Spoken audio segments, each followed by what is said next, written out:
Guys आज हम कुछ नया बनाते हैं। आज हम बनाएंगे खस्ता मूंग की दाल की कचौरी। गाइस आजकल त्योहारों का सीजन है और त्योहार आने वाले हैं, तो मेहमान भी जरूर घर पर आएंगे, तो आप उनके सामने एक कचौरी बना करके सर्व कीजिए। वाकई में ये कचौरी बहुत ज्यादा टेस्टी बनी है और उनको बहुत ज्यादा पसंद आएगी और इसको बनाना बहुत ज्यादा आसान है। तो चलिए आइए शुरू करते हैं कि इसके लिए हमें क्या क्या सामान चाहिए। इसके लिए हम लेंगे एक कटोरी से भी कम दाल। उसे हमने पानी से धो लिया और उसे 2-3 घंटे के लिए हम उसे भिगो कर रख लिया। सबसे पहले हम लेंगे एक कटोरी और उसमें डालेंगे 1 चम्मच सौंफ और 1 चम्मच धनिया और 1 चम्मच जीरा। अब इन तीनों चीजों को छोटे वाले मिक्सर जार में डाल करके हम इनको हल्का दरदरा पीस लेंगे। देखिए हमें ऐसा दरदरा ही चाहिए। अब हम इसको एक कटोरी में निकाल लेंगे और इसको अलग रख देंगे। हमारी दाल भीग चुकी है। अब हम मिक्सर का एक बड़ा वाला जार लेंगे और उसके अंदर उस भीगी हुई दाल को डाल देंगे और उसका सारा पानी निकाल देंगे। पानी हम उसमें नहीं रखेंगे और उसको हल्का दरदरा पीस लेंगे। देखिए हमें ऐसा दरदरा ही पेस्ट चाहिए। अब हम इसको एक कटोरी में निकाल लेंगे। अब हम गैस को ऑन करेंगे और उस पर एक कढ़ाई रखेंगे। कढ़ाई को गर्म होने देंगे। अब हम इसमें 1 चम्मच रिफाइंड ऑयल डालेंगे और उसमें हमने 1 चम्मच मसाला डालेंगे जो हमने पीस के रखा था, धनिया जीरे और सौंफ का। अब इनको स्पैचुला की सहायता से आपस में चलाएंगे और इसको भूनने के बाद हम इसमें आधी चम्मच लाल मिर्च पाउडर, अब हम इसमें 1/4 चम्मच हल्दी और 2 चम्मच बेसन डालेंगे और इनको स्पैचुला की सहायता से मिक्स करेंगे और इनको आपस में भूनेंगे जब तक कि इनका जो हमने ऑयल है वो अलग ना हो जाए। हम इसको भूनते रहेंगे। गैस की आंच है जो हम उसे धीमी ही रखेंगे। अब हम इसमें 1/4 चम्मच के करीब गरम मसाला डाल देंगे। अब हम इसे भी आपस में मिक्स करेंगे। अब हम इसमें जो हमने दाल पीस के रखी थी वो दाल डाल देंगे और एक स्पैचुला की सहायता से मिक्स करेंगे। अब हमें इसे जब तक मिक्स करना है जब तक कि सारे मसाले इस दाल में ना मिक्स हो जाएं। अब हम इसे चलाते रहेंगे और भूनते रहेंगे। अब हम इसमें आधी चम्मच खटाई यानी कि अमचूर पाउडर और आधी चम्मच या अपने स्वाद के अनुसार हम इसमें नमक डालेंगे और इसे भी स्पैचुला की सहायता से आपस में मिक्स करेंगे और सारा मसाला दाल में मिल जाए, इसलिए हम इसे भूनते रहेंगे। अब ये मसाला मिक्स हो चुका है। अब हम इस दाल को एक प्लेट में निकाल लेंगे और इसे ठंडा होने देंगे। अब हम चम्मच की सहायता से थोड़ा थोड़ा बैटर लेंगे और उसकी गोल गोल गोली सी बना लेंगे जिससे कि इसे भरने में आसानी रहे और हमारा जो मिक्सचर है वो गिरे नहीं।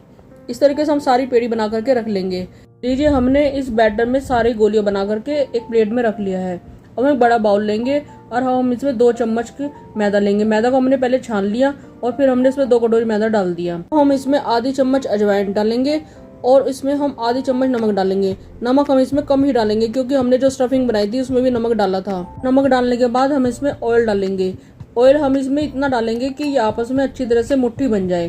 पहले हम इसमें 1 चम्मच डालेंगे और फिर दूसरा चम्मच और फिर हम तीसरा चम्मच और डालेंगे। इन सारी चीज़ों को आपस में मिक्स करेंगे और इसके एक एक जो मैदा का दाना है इसको अच्छी तरह से मैश करेंगे।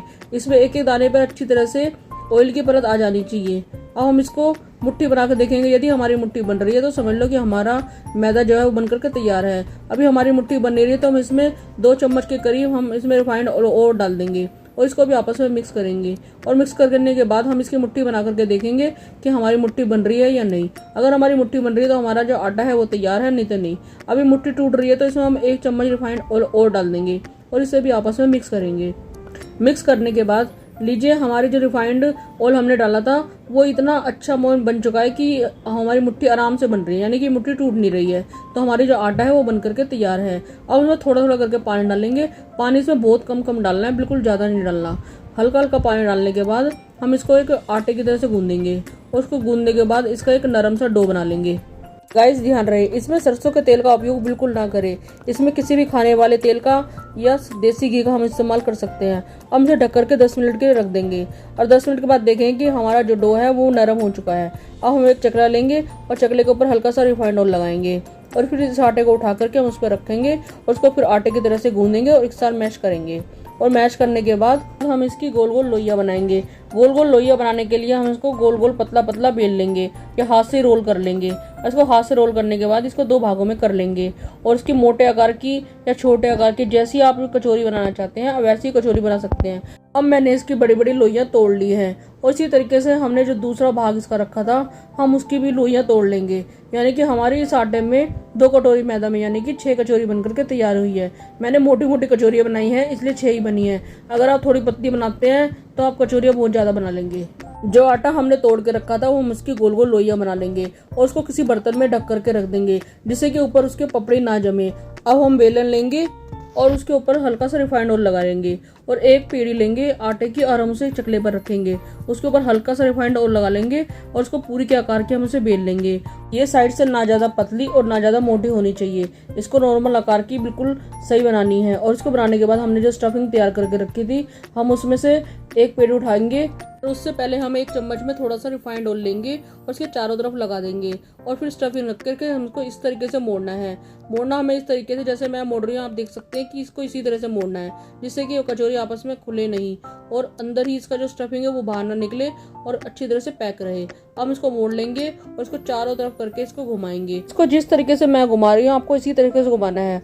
अब हम इसको चारों तरफ से घुमाने के बाद इसका जो एंड बचेगा, जो इसका ऊपर का पोर्शन होगा, हम साइड में करके चिपका देंगे और फिर इसको गोल आकार दे करके हम इसे चकले पर रखेंगे और इसको अच्छी तरह से हाथ से दबा देंगे जिससे कि जो हमने स्टफिंग भरी है वो अच्छी तरह से इसमें मिक्स हो जाए। अब हम इसको बेलन की सहायता से पतला पतला बिल्कुल हल्का हल्का बेलेंगे और इसको एक अच्छा सा आकार दे देंगे। इसको पूरी के आकार का देना है, ज्यादा बड़ा इसे नहीं करना। लीजिए, हमारी जो लोई के आकार की हमने बेली थी वो बन चुकी है। अब हम इसी तरीके से अपनी दूसरी लोई को उठाएंगे और इस पर रखेंगे और इसको पूरी के आकार का बेलेंगे। इस तरीके से मैंने सारे लोई बेल करके तैयार कर ली और उनको एक प्लेट में रख लिया। अब हम गैस को ऑन करेंगे और उस पर एक कढ़ाई रखेंगे और कढ़ाई को गर्म होने देंगे और उसमें रिफाइंड ऑयल डालेंगे। गैस की जो आंच है उसे धीमा भी रखना है। और हमारा रिफाइंड ऑयल कितना गर्म हुआ है इसको चेक करने के लिए हम इसमें एक मूंग की दाल का दाना डालेंगे। अगर वो तैर के ऊपर आ गया है तो समझ लो उसमें हल्के से बुलबुले उठ रहे हैं, तो हमारा घी हल्का गर्म हो गया है। अब हम इसमें एक एक करके अपनी कचौरी डालेंगे।